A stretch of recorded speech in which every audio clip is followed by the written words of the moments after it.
L'association ANAE, c'est l'Association nationale pour l'autonomie des enfants handicapés. Elle soutient en particulier les mamans seules qui ont donc un enfant ou plusieurs enfants en situation de handicap. Moi, je suis la présidente, je me nomme Elma Jovanovic-Go. Et moi, je suis la vice-présidente et je me nomme Randelovic Vanessa. Voilà, l'idée de départ était de soutenir les femmes. Pourquoi les femmes? Parce que, voilà, moi-même j'ai eu un parcours extrêmement laborieux, difficile. Je suis orpheline depuis très très longtemps. Je me suis mariée avec un homme qui était extrêmement dur, avec lequel j'ai donc passé 10 ans de ma vie. Voilà, c'était un enfer de vivre avec un homme pareil. Voyant donc tout le parcours que cela m'a amené donc à supporter et à me sortir en finalité de là, j'ai vu en fait quels étaient tous les les inconvénients, tout ce qu'une femme doit supporter quand elle veut, admettons, déjà se séparer d'un homme et qu'elle a des enfants. Elle n'est pas toujours crédible aux yeux déjà juridiquement de la loi. Il faut qu'elle prouve pourquoi elle doit se séparer, quand bien même elle soit dénigrée, humiliée, battue, maltraitée. Le fait que ce parcours-là pour moi a été extrêmement dur, mais je ne voulais pas du tout baisser les bras. Mon divorce a duré durant 2 ans, a été extrêmement difficile. Mon idée de départ et notre idée de départ plutôt a été que faire pour défendre et aider les femmes quand elles rencontrent ce genre de difficultés en fait. Voilà. Après moi, personnellement, en tant que sa fille, j'ai été spectatrice de tout ça, de ce mal-être, de cette violence, l'humiliation, toutes ces choses accumulées qui font que nous, en tant qu'enfants, malheureusement, et surtout en tant que fille, quand on est la petite fille de sa maman, c'est pas très évident d'accepter ce genre de choses, et on a surtout envie d'une chose, c'est de faire quelque chose pour elle, et du coup pour les femmes du monde qui existent, qui sont dans ce genre de situation, quoi. Voilà. Changer, leur donner de l'espoir, leur dire que tout est possible, qu'elles ne sont pas obligées de rester là où elles sont, sous prétexte qu'elles n'aient peut-être pas un emploi ou qu'elles ne sont pas capables de se débrouiller toutes seules. C'était l'idée en fait de départ, c'est de les encourager, de les apprendre comment faire, de leur donner les filons et de se dire que tout est possible quand on le veut. C'est pas parce qu'on est une femme et qu'on a des enfants qu'on est obligé de supporter un homme qui ne vous respecte pas, qui ne fait pas ce qu'il faut, ni pour vous ni pour vos enfants. Seulement cette idée-là pour donc moi-même et ma fille et mon autre petite fille qui a donc 16 ans, qui se nomme Ilona, nous nous sommes aperçus que c'était quelque chose de très important financièrement. Le but était, ce que nous souhaitons, c'était d'avoir la capacité de pouvoir construire des endroits, des petites maisons, des structures, de manière à que quand la femme est, elle doit, parce qu'il arrive des cas pareils, vous n'êtes pas bien, vous êtes battu, maltraité et mis à la porte, elles vont où? Le but était de les récupérer et donc vite de les mettre à l'abri avec leur enfant et non pas de séparer la mère des enfants, parce que c'est ce qui se passe malheureusement, comme ce n'était pas notre cas financièrement surtout. Même ça prend beaucoup de temps, c'est énormément de procédures juridiques, c'est ça. C'est vraiment quelque chose de très complexe et nous à notre niveau c'était pas possible, c'était pas faisable. Donc du coup on s'est dit qu'est-ce que à notre niveau on peut apporter à ces femmes-là d'une manière ou d'une autre. Voilà. Donc c'est pour ça qu'on est parti vraiment sur l'association du coup sur l'autonomie des enfants handicapés, et je me suis dit qu'est-ce qu'on peut apporter à ces mamans et à ces enfants pour qu'ils puissent s'épanouir et se sentir mieux. Je dirais pas que ça va changer leur vie, mais au moins ça va leur permettre au moins de souffler, de pouvoir se sentir écoutés, qu'il y ait des gens qui soient attentifs à leur malaise, à leur mal-être, à leur maladie, à leur, enfin, vraiment la totale, quoi. Donc du coup, on est vraiment parti là-dessus. Là, ça a été donc basé quelles étaient les personnes les plus vulnérables. Voilà.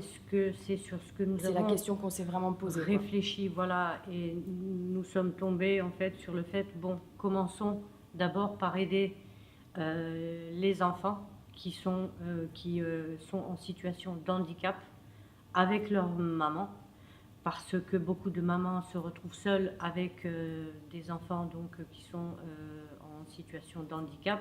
Parfois l'un est en situation de handicap, l'autre ne l'est pas. Mais coup, ça crée complètement un déséquilibre et voilà. Le souci c'est que la maman s'en sort pas. Non. Et c'est là que nous souhaitons donc intervenir avec notre association. Là, dans le départ, donc, déjà, nous sommes en attente d'un local pour pouvoir accueillir ces mamans et leurs enfants et pouvoir, admettons, organiser des ateliers de dessin, de peinture, de danse, de musique, et se retrouver, donc partager des moments agréables avec des mamans qui ont des enfants valides et qui souhaitent ramener leur enfant au sein du local et donc de l'association et partager en fait autour d'un thé, d'un café, d'un petit gâteau ou biscuit, pouvoir échanger leur vécu, se soutenir, s'entraider dans un premier temps.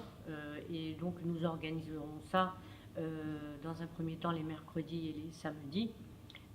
Nous les convierons donc à venir.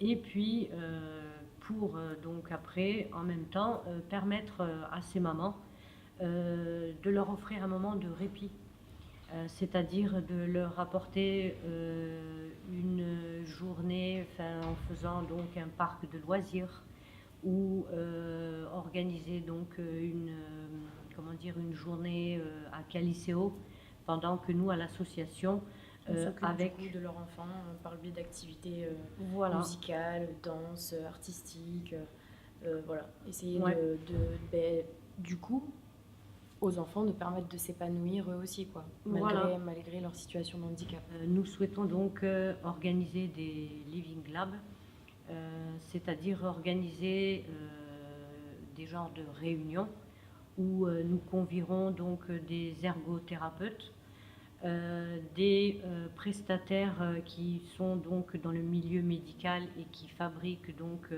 tous les outils, tout ce qui est nécessaire médicaux. Convier donc les petites pépites des Fab Labs où il y a des ingénieurs, des personnes qui s'occupent de la 3D, aussi des stylistes, pour pouvoir donc améliorer l'autonomie des enfants et convier les mamans avec leurs enfants, avec chacun leurs besoins. Et voir qu'est-ce que l'on peut faire, admettons, pour telle maman. Après, on est parti donc on est plus parti pour pouvoir, pour l'association, pour pouvoir s'autofinancer. C'est là qu'on est parti sur la culture de pleurotes. La culture des pleurotes se fait donc avec un procédé sous forme de 2 étapes. Nous recyclons le marc de café. Nous cultivons donc, nous avons créé une champignonnière au sein de la cave du collège de Foix. Le support est le marc de café mélangé avec du mycélium et quelques copeaux de bois. Le procédé dure donc 3 semaines dans une petite cavité dans l'obscurité pour donc l'incubation. Et 3 semaines après, nous les mettons dans une autre cavité qui est donc illuminée à la lumière. Nous faisons des petits trous donc dans les sacs sous forme de baluchons et nous leur recréons leur environnement. Donc les pleurotes croient que c'est l'automne et ils commencent petit à petit à pousser. Et nous attendons la poussée après à peu près une dizaine de jours. La floraison se fait Et c'est là que nous pouvons cueillir nos pleurotes.